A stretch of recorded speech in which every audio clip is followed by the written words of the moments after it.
私立両蘭女学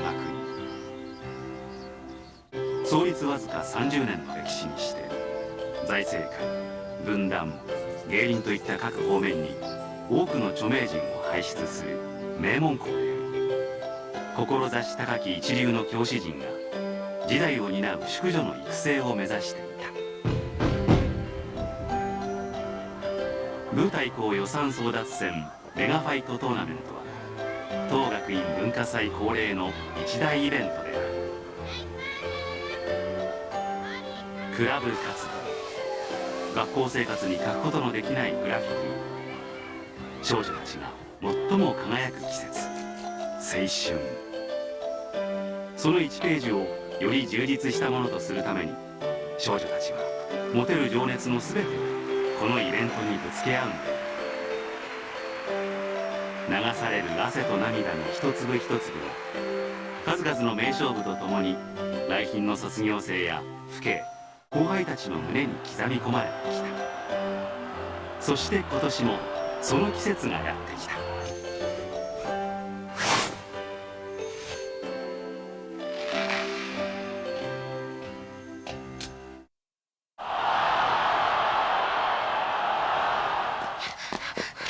今年も玉木お姉様で決まりよね。でも虎美先輩も今年で卒業でしょ。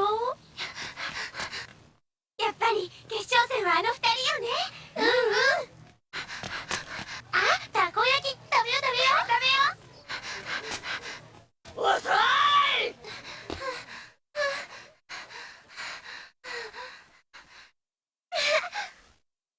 すいません先輩。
頑張りな。